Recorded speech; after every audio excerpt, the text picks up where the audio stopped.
Bonjour tout le monde et bienvenue, j'espère que vous allez bien. Donc c'est parti, aujourd'hui on passe à la partie 2 pour réaliser ce joli sac rond au crochet. Donc la partie 2, ce sont les finitions, elle est faite pour les finitions.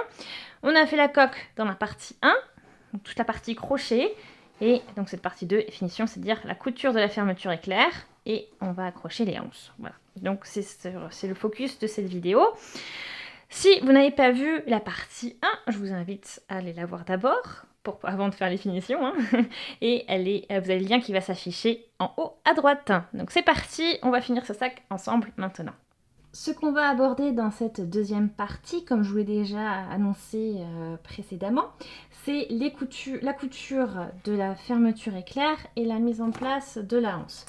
Alors, pour la couture de la fermeture éclair, j'ai prévu de la fixer avec ces petites pinces.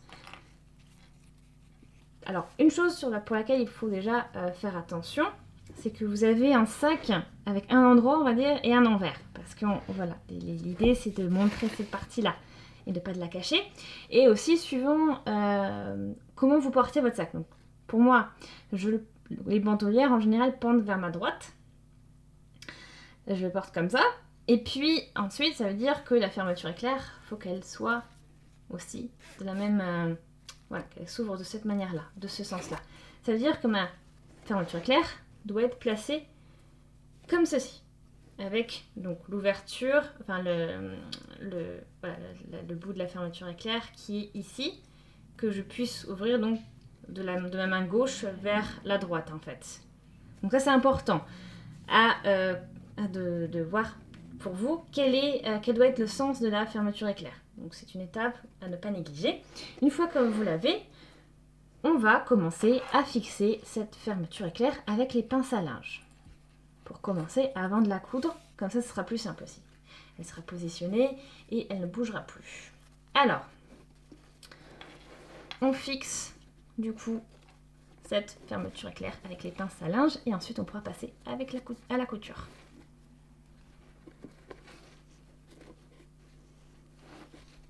Bien sûr, il faut que je l'ouvre avant, sinon ça va être beaucoup plus compliqué.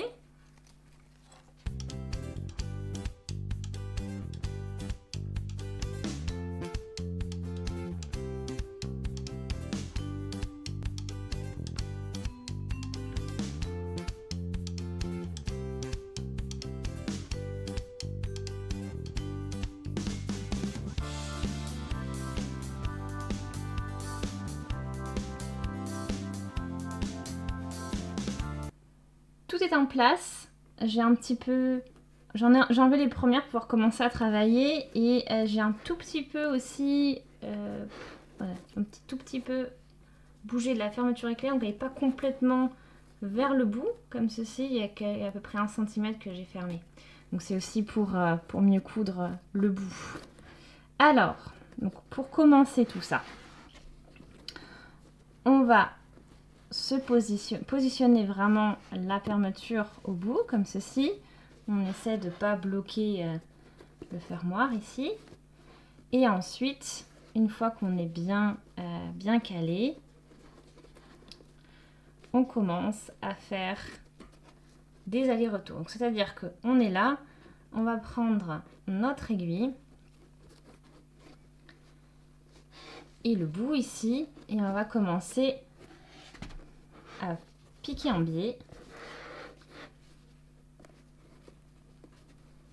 Donc vous prenez bien la bordure de la fermeture éclair, comme ceci, et l'aiguille, vous allez piquer de l'intérieur vers l'extérieur du sac. Donc on y va, on est là, on est ici, et on va coudre en piquant ici, et on va passer sous la maille comme ça. On est là, et on va faire notre premier allée.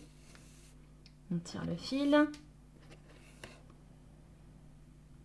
Et ensuite, voilà, le but c'est vraiment d'avoir aussi un fil de la même couleur, enfin d'une couleur assez similaire de votre sac. Et on va faire des allers-retours comme ça. Donc c'est-à-dire là je repique sous la maille, le plus près possible de ma fermeture éclair, comme ceci. Et je reviens. Je me suis pris une aiguille assez longue parce que je trouve que c'est important pour mieux travailler aussi. Donc, une aiguille longue, mais aussi voilà, un peu plus forte, on va dire. Un peu plus épaisse. Ok? Regardez, donc on a quand même une aiguille assez longue par rapport aux aiguilles classiques de couture. Ok, donc franchement c'est ce que je vous recommande d'avoir. Après vous pouvez bien sûr toujours coudre avec une aiguille de couture normale, mais ça risque d'être un peu plus l'aventure, on va dire. Donc on continue comme ceci, à bien consolider. Après de toute façon on peut toujours y revenir. Le but c'est déjà de la placer en fait. Et ensuite, une fois qu'elle est placée, ce sera plus simple de faire les finitions et coudre les différentes parties qui sont peut-être plus délicates.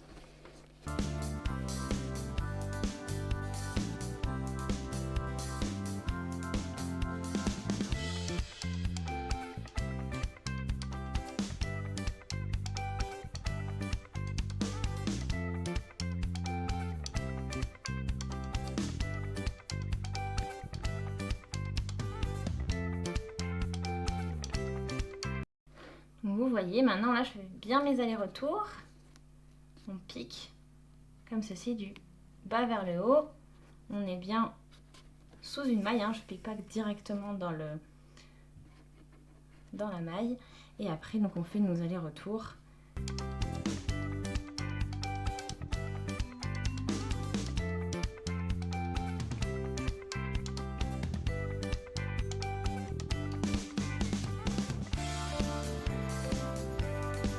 Donc quand vous faites vos allers-retours, on n'hésite pas à regarder, à tester, à voir si ça tient bien en fait, votre fermeture éclair.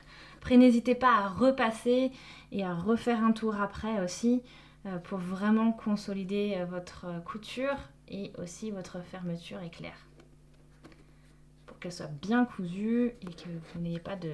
Voilà, si vous ouvrez et vous fermez votre fermeture éclair, elle ne devrait pas casser.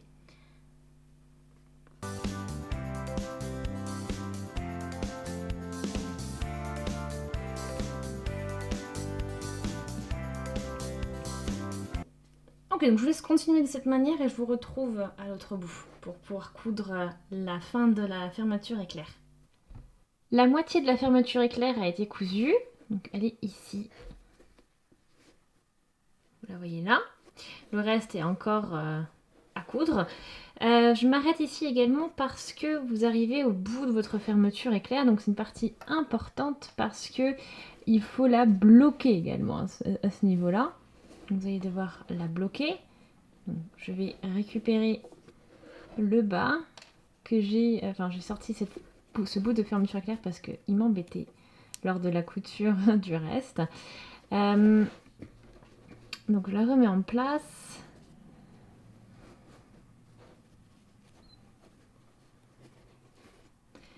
Et ici donc au bout vous avez donc cette partie là.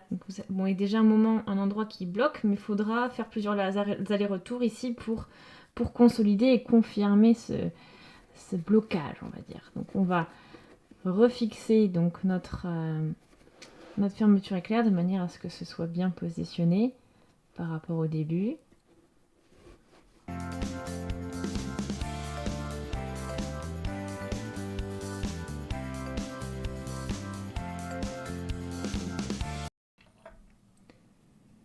Et maintenant que tout est en place, on va faire donc par derrière ici des allers-retours en faisant remonter le fil ici et le redescendre ici. Donc il faut toujours aussi essayer de le dissimuler, hein, ça c'est important à faire. Mais vous allez du coup faire ces allers-retours pour bloquer la fermeture éclair ici en fait. Donc on va au lieu donc de faire comme je vous ai montré ici, on va piquer par l'intérieur et ressortir et piquer, donc on va aller de l'autre côté en fait.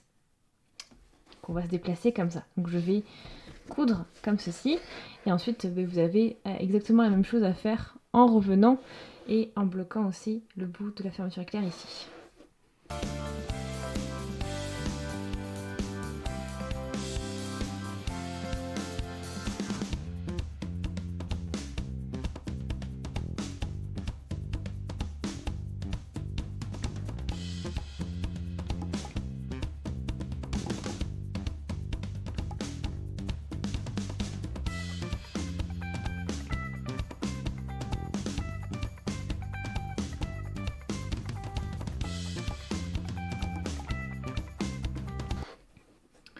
Ok, je vous laisse faire ces allers-retours, comme je viens de vous montrer.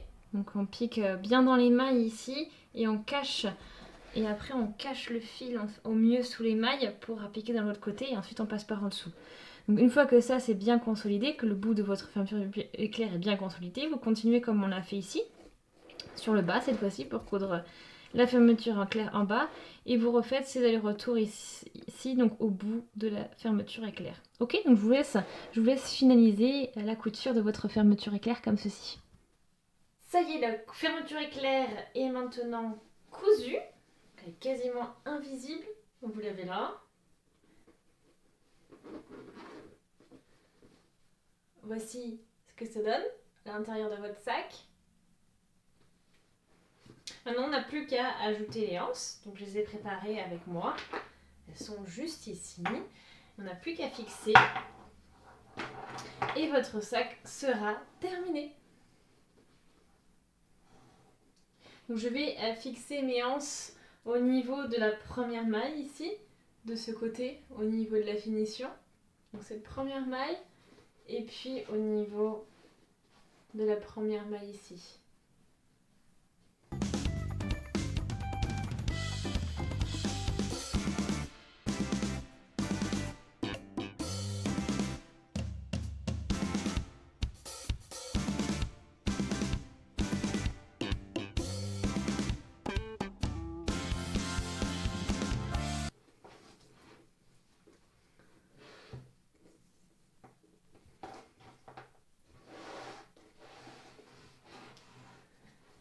Et voilà, votre sac est maintenant terminé. Bien sûr, ça c'est une première proposition. Vous pouvez très bien les placer où vous voulez sur votre chaînette de mailles ici, que vous avez sur les côtés. À vous d'adapter, de les positionner comme vous voulez. Donc là j'ai mis sur comme je vous ai montré, sur la première maille, mais vous pouvez très bien les mettre sur les mailles qui suivent ici. Donc vous pouvez très bien placer votre anse comme ceci. Voilà pour votre sac. Donc j'espère vraiment qu'il vous plaît. Maintenant il est terminé. J'espère vraiment que vous avez passé un très bon moment, que les explications ont été ont été suffisamment claires, pardon. Donc si c'est le cas, je vous invite vraiment à aimer la vidéo, laisser aussi des commentaires, des avis, des suggestions. Et puis bien sûr poser vos questions si vous en avez dans les commentaires, je vous invite vraiment à le faire. Abonnez-vous aussi à la chaîne si ce n'est pas encore fait, comme ça, et puis cliquez sur la petite cloche, comme ça vous ne manquerez plus aucune vidéo, vous serez notifié dès que j'en publierai une nouvelle. Bien sûr, allez jeter un œil dans la description, barre d'infos, parce que dans cette partie-là donc, de la vidéo, je vous mettrai tous les liens vers le matériel, mais aussi les liens vers ma page Facebook et Instagram. J'invite d'ailleurs à vous y abonner aussi. Et puis encore un grand merci d'avoir regardé la vidéo et on se dit à très très vite. Salut!